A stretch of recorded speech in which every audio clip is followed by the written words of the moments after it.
Namaskar. Welcome to the second episode of Journalism for Diversity. And it's such a nice day to shoot this second episode because today, the first case of COVID-19 in New Zealand was recorded on February 28th. And today, after nearly more than just over 2 months, New Zealand has reported zero number of COVID cases. So, such a wonderful day, and from us, congrats to everyone, the essential workers throughout the chain who have made this day possible. So we thought that that New Zealand has achieved something which is so great that all of us have our hearts in India. So we thought, are there any lessons for India which we can take from the journey that New Zealand has taken? So essentially, a factual analysis tells us that there are 4 lessons that Indian authorities, Indian population, Indian society in general can learn from New Zealand. One is on communication, one is on economics, third one is on governance, and fourth one is actually social.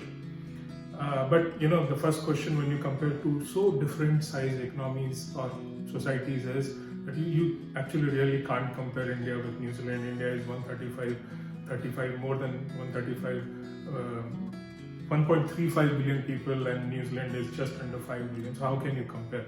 So before we compare these two countries, we thought we'll set the parameters of comparison. So if you look at the parameters, so firstly, just look at when I'm saying, you will see the curve that New Zealand has flattened. This is from WHO, and then you see the Indian curve. So I'll just read the figures for 1 minute. Like in New Zealand, the total number of deaths as of now are 20. The number of probable cases are 1,136. All these figures are updated today afternoon. In India, the total number of deaths are 1,301. The number of cases are just under 40,000. But if you compare the deaths per million, in India, the deaths per million are near about 0.98. In New Zealand, it's around 4.09. So New Zealand's death per million is nearly 4 times that of India. So that is the comparison in population. You look at the response of the government. So University of Oxford has a COVID-19 government response tracker. In that, they have actually given India a rating of 100. That means the strongest response by any government. And New Zealand is one of the strongest. It's around 88. So response-wise, more or less the countries are same. And the lockdown that they started in both the countries was also around the same time, March 25, 26. So response-wise, that's the comparison. If you look, the third thing is that you will say that India and New Zealand are in the different levels of development in the economic development. So you look at GDP per capita on purchasing power parity. That's a nice comparison to see the level of economic development in both the countries. So you will see a comparison by World Bank here.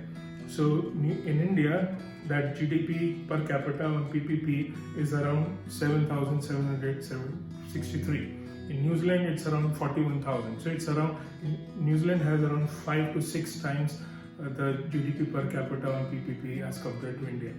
That was in 1990, that was around 10 times. Now the gap has reduced to around 5-6 times. So those are the parameters that we have taken to do this factual analysis. So everything that we compare, we have to keep in mind those parameters.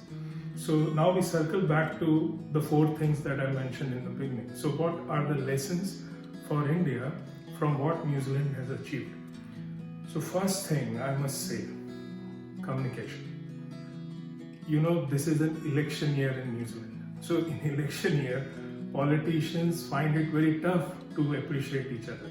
But the PM of New Zealand, Jacinda Ardern, got praise from the previous Prime Minister, who is actually her political opponent. So Sir John Key called Jacinda's communication during the crisis faultless. Faultless. That's how she communicated. When the 1 p.m. Press briefing that actually went throughout the lockdown, almost every day, was the national barbecue, sort of. People were watching her, listening to her, and she was very forthright. When she started talking about COVID, she came up with alert 1, alert 2, alert 3, alert 4. This will happen in this particular alert level. So faultless communication. That is the first point. The second point is economics. I mean, I think lots of governments around the world have introduced tax measures. You know, the loans, the small business loan, the cash flow loan scheme, the business finance guarantee scheme. So all these are loans, you know, so business will not find it so easy to take up loans in such unprecedented times. But I really want to mention one scheme, that is the wage subsidy scheme. I mean, everyone that I know is actually benefiting from that wage subsidy scheme. Government, when they announced that they are going to lock the country down, in the very first week or so, they came up with this scheme. So every employer, depending upon the number of employees you have, was given that wage subsidy to be passed on to their employees. And that is not only for 1 month, that is for actually 12 weeks, so nearly 3 months of this crisis. So, you know, we are talking in May, so that wage subsidy will continue till May, June. So, I mean, that has provided so much relief to all the employees in the country. And of course, it's not a perfect scheme, and you know, these are unprecedented times, so it's not sufficient. Like the government said that for full-time employees, they will give $585, right? Now people will say, but my rent is around in Auckland, my rent is around $500 per week. So what will $585 do to me per week, right? But just imagine if that $500 per week, $585 per week was not there, then what would have happened, right? So that wage subsidy scheme, where it was passed on to the employees across the country, was such a huge relief. So that is in economics. The third thing I want to say is governance.